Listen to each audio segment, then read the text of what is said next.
Good afternoon on TV viewers. Today in the studio, I have a special guest, Nevin Buconjic from Startup Sue. Nevin, you're an entrepreneur, you're an author, you founded Startup Sue. That's a lot going on. That is a lot going on, yes. So we're here to talk about a couple different things today. First of all, you recently launched your latest book, Starting Your Own Business, which you have right here. Yep, I'm very excited to launch my newest book, Starting Your Own Business. And essentially it talks from 20 plus years of experience in entrepreneurship. It's a lot of good advice, the steps to starting a business, as well as some of the personal advice and experiences I've had. So how long did it take you to write that book? This is your second book that you've written, right? Yes, yeah. And this is actually a second edition of a book I previously published as an ebook back in 2013. So at the time, I think it took me 3 to 4 months to write it at the time. Right. But since over the last 5 years, I've had a lot more experience. I've been involved heavily in Startup Canada, Startup Sault Ste. Marie, and I just felt like I had more to share. So I added about 50 additional pages, revised the whole thing and updated it, and actually put it out as a paperback now.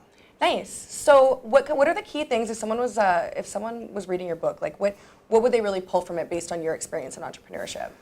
Well, I started out talking about why entrepreneurs are successful. So I profile some of the famous entrepreneurs, Steve Jobs, Henry Ford, some of the different entrepreneurs who've succeeded quite a bit in their careers, and take a look at some of the traits that make entrepreneurs successful.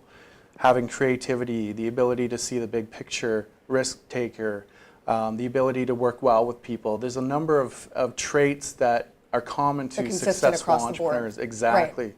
And then from there I get into how to actually start a business, coming up with a business idea, grounding that idea with market research, looking at your competition.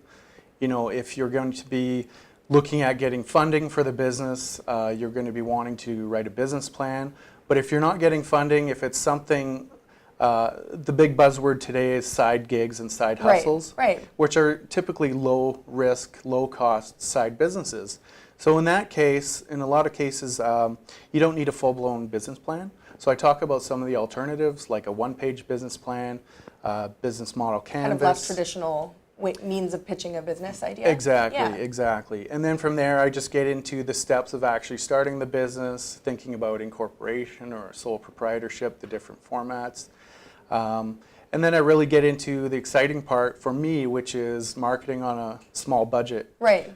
So I've founded 8 companies over my lifetime, and all of them except one were side businesses, essentially. So I've always been bootstrapping these businesses, looking at low-cost marketing techniques and high-impact marketing. And social media is a new channel that everyone can utilize to get a lot of impact. So one of the chapters is about harnessing social media. That kind of brings me to my next question. So talking about social media, this is something that, probably the younger generation is kind of learning that. Like I took marketing and that was a huge component, was learning that social media element of it. So with your books and the things that you're kind of teaching, is it geared to a specific age group or is it kind of to anybody who's looking to get into the entrepreneurship world? I've generalized it, and it's interesting because when I initially thought about the concept, I want to write a book about how to start a business, I was going to gear it to youth because at the time I was working a lot with young people in the city, promoting entrepreneurship and helping them launch businesses.